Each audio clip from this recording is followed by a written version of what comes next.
বৃষ্টি পেয়ে দেখো কলমি শাক কত বড় হয়েছে। হ্যাঁ, ফ্রেশ তাজা তাজা কলমি শাক।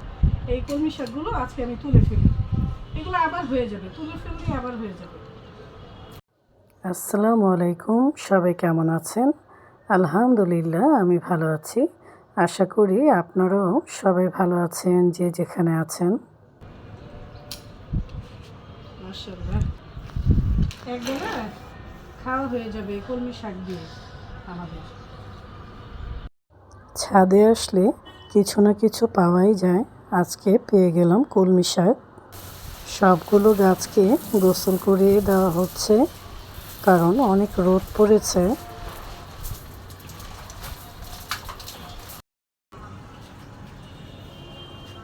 এই তো কারি পাতা গাছে এই যে এরকম ফলের মতো কি হয়েছে, এগুলো মনে হয় ফুল। হ্যাঁ, রান্নার সময় ভেজিটেবল করার সময় এই কারি পাতাগুলো কিন্তু খুবই ভালো, তেলের সাথে দিলে একটা ঘ্রাণ করে সবজিগুলো, এর জন্য এনে লাগানো। এই তো চলে এসেছে আমার রান্নাঘরে। আজকে বানাবো কাবাব, গরুর মাংসের। সব ধরনের খাবারের সাথে সাথে কাবাব না থাকলে কি আর ভালো লাগে? তাই আজকে একটু রেডি করে নিচ্ছি।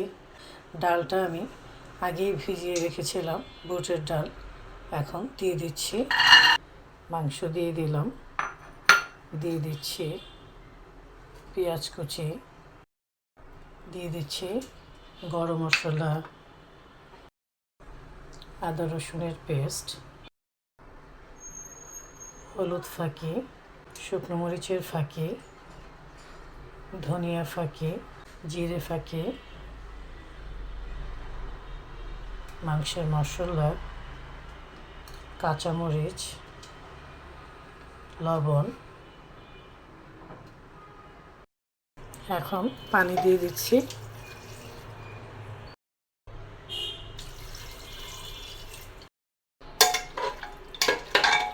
ভালো করে মিক্স করে তারপর আমি এটা জাল দিয়ে নেব। এখন ঢেকে দিলাম, 20 মিনিটের মতো আমি জাল দিয়ে নিব। এই তো হয়ে গেছে, দেখেন কি সুন্দর মাখো মাখো হয়েছে।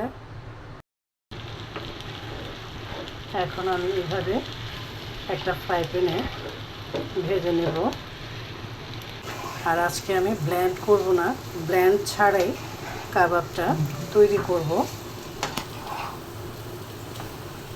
একদম গলে গেছে দেখেন।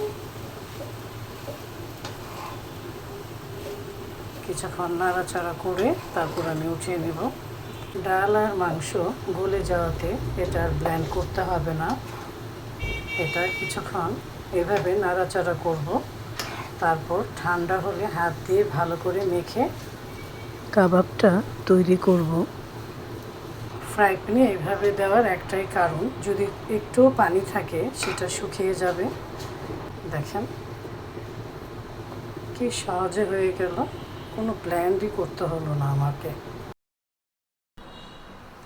এখন হাত দিয়ে ভালো করে এইভাবে মেখে নিব, সব একসাথে মিক্সড করে নিব। হাতে যখন সময় থাকে তখন আমি প্রায় এভাবে কাবাব তৈরি করে ডিপে রেখে দিই, আর যখন খেতে ইচ্ছে করে তখন বের করে 5 মিনিট রেখে দিলেই হয়ে যায়। এই তো সবগুলো কাবাব আমি বানিয়ে বক্সে ভরে নিলাম, এখন ডিপে রেখে দেব। যখন কাবাবটা খাবো তখন ডিমের মধ্যে চুবিয়ে চুবিয়ে ভেজে নেব। এভাবে করে রাখলে ঝামেলাটাও কম হবে, আবার ঝটপট তৈরি করে খেতে পারবো। সবাই ভালো থাকবেন, সুস্থ থাকবেন, আবারও দেখা হবে, কথা হবে। এখন আসি, আল্লাহ হাফেজ।